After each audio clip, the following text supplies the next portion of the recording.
Hey guys, welcome back to my channel. If you're new here, my name's Savannah Rose. I make videos about living the brightest life you can, starting with what you have right now. And I usually get a little done up for my videos, but we're not doing that right now, so you're gonna have to deal with this. All of this. So this video is going to be announcing some pretty exciting news and also sharing something I was just thinking about when I was meditating. Like I said, I usually get all done up, but I just had this thought and this idea, so I wanted to share it with you guys since I am literally fresh off of the yoga mat. I would show you the yoga mat, but Sophie's sitting on it. Ignore my couch, I'm not perfect. I don't pretend to be. Anyways, so, ready for the drum roll? Can I drum on anything? Sophie, come here.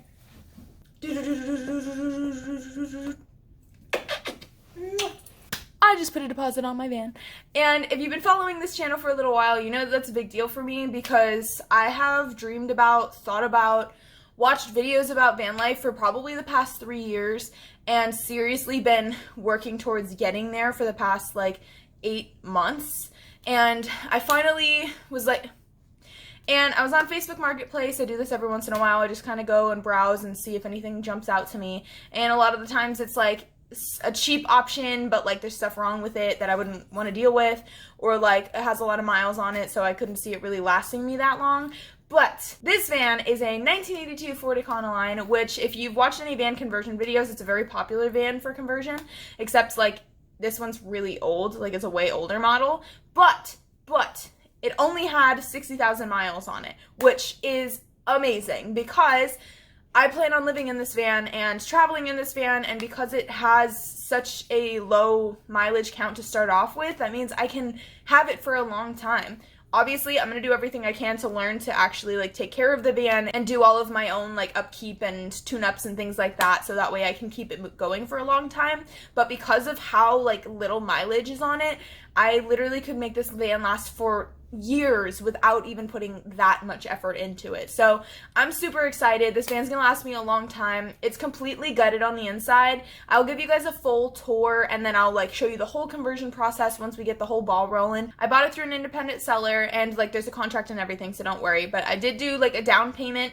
and I'm gonna pay it off over the next month, and then September 15th or before then, if I can pay it off by then, is gonna be when I actually secure and have, I mean, I've already secured it, but like when I'll finally have the van and be able to take it home. So I'm super excited. I will definitely keep you guys updated. The second that I have the van, I'll be doing a tour, and like I said, it's gutted completely, so there's nothing really like all that special about it right now except that it's going to be my van. It's an empty van. It sounds beautiful. It was so fun to drive, and I'm just completely stoked about it. I'm so stoked about it. Yes! So now for the thing that I was thinking when I was on the yoga mat. I actually made a video about this over a year ago, but The Alchemist is one of my favorite books. It's a fable that really just has so much symbolism and talks of omens and the spirit of the world and discovering your personal legend. I've read/listened to it probably like 4 or 5 times at this point. Like every time you read it, you get something new to take away from it. When I was on the yoga mat meditating, one of the biggest things that I've been doing for myself has been telling myself that I deserve to be happy, that I am allowed to be here, I deserve to be happy, and I'm allowed to go after my own goals. I'm sure that a lot of people can relate to having big goals and dreams that like other people don't agree with, whether it's like a career path that isn't considered like respectable, or whether it is just something that you want to achieve that other people just don't understand. For me, van life has been one of those huge things. So there are times where all of the numbers of voices saying things that could go wrong start to get to me. And I've been really working on reassuring myself and reminding myself that I am allowed to do things despite what other people think. I live my life for me. I know what's best for me. I know in my heart that this is something I'm so excited to do, and so I'm gonna do it. And so I was going through that like regimen of telling myself that I deserve to be here, I deserve to do things that I love, and I heard a voice in my head telling me like, how amazing is it that your goal, your dream, your job here is to show other people that they can live out their dreams, that they can go after their goals, that they're allowed to do that despite what the people in their life may say.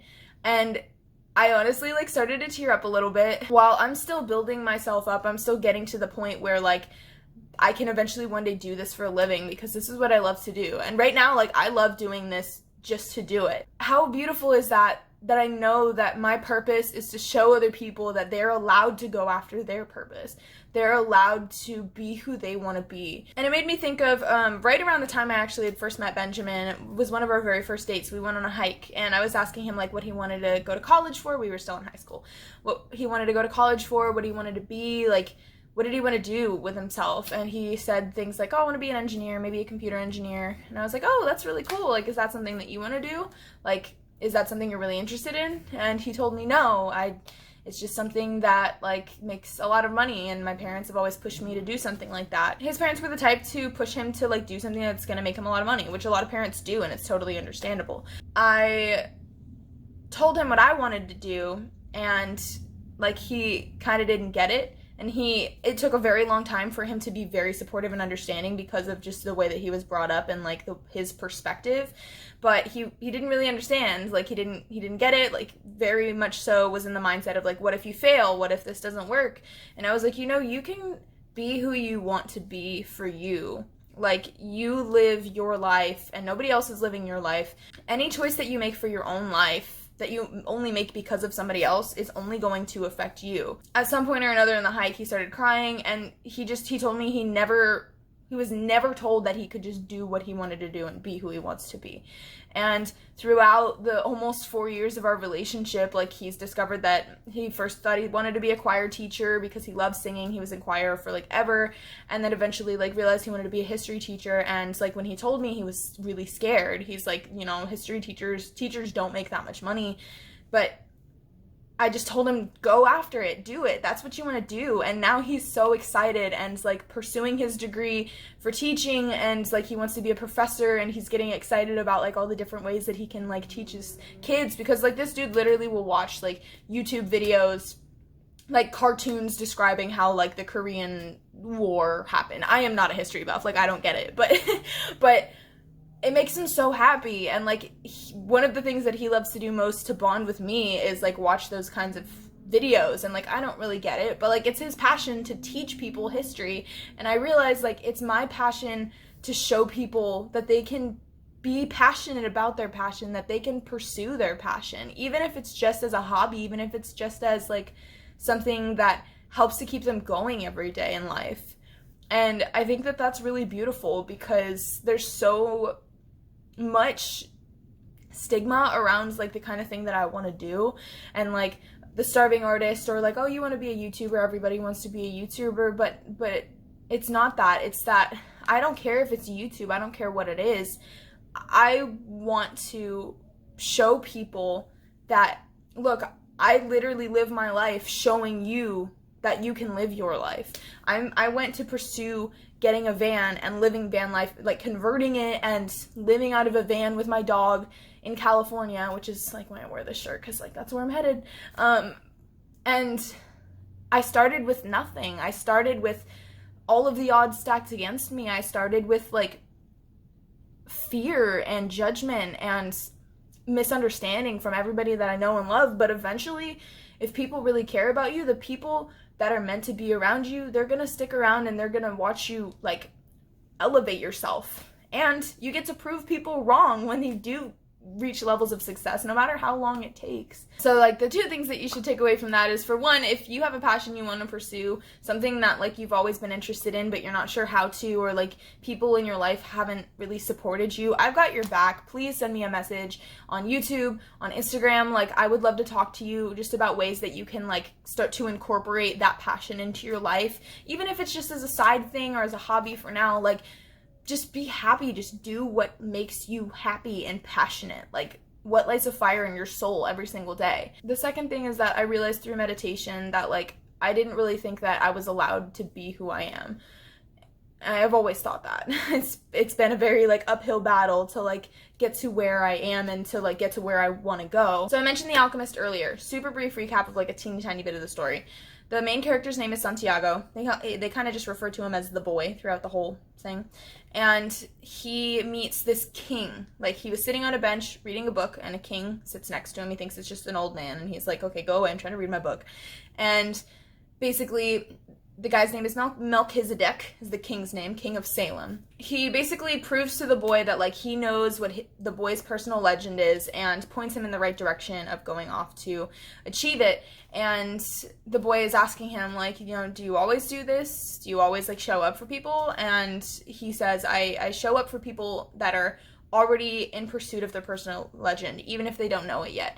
A lot of the times I show up in the form of, like, a nudge just when somebody's about to get up. Just when, like, the brunt of the storm is hitting and you're about to go home, even though there's a rainbow on the other side, is when I show up. And that was the main thing that stuck to me this time around reading the book. And I think that there's something really important to be taken away from that. In the self-help community, I feel like there's a really big misunderstanding where people will say, like, as long as you work hard, like, eventually you're gonna get through to the other end. And, like, everybody's gonna say, like, you're gonna have to work really hard. It's not like they sugarcoat over that. But what a lot of times they pass over is the fact that, like, it's gonna be decently easy to get yourself into a rhythm at first. Not easy, but, like, you create habits and then they start to kind of snowball a little bit. But then something is going to, like, land abruptly in the front of your path and your snowball is just gonna, like, whoosh, like, all over.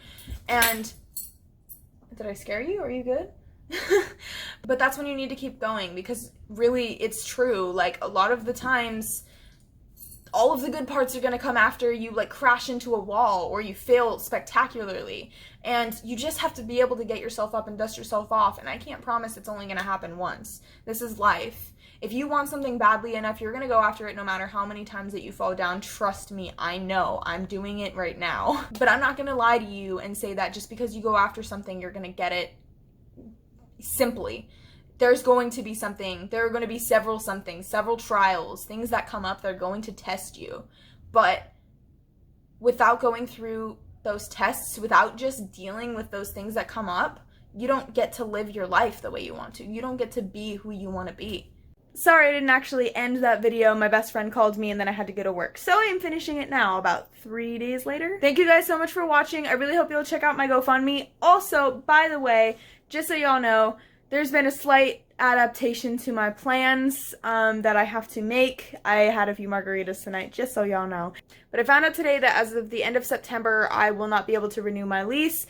There is an option to do month to month, typically through this apartment, but they don't want to renew with me, and they want their unit back. So I may be partially converting the van and moving into it sooner than expected, and I will just keep y'all updated on that, because I was not expecting this news today, and as much as I, like, feel like I should be freaking out right now, I've definitely gone through enough things in life to where I'll be fine. But anyways, do with this information what you will. Please check out my GoFundMe. It would be super helpful to help me actually get and convert this van, hopefully by the time my lease is up, or at least mostly convert it so that it's somewhat comfortable to live in. Thank you guys so much, as always, for watching this video, for following my content, for supporting me, and please leave a like if you enjoyed it. Leave a comment down below if you got any questions about what the van looks like, anything that you want me to address in my van tour video when I finally do acquire the van, any questions otherwise. And other than that, I hope you have a fantastic rest of your day, your week, your month, your existence, and I can't wait to catch up with y'all soon. Bye!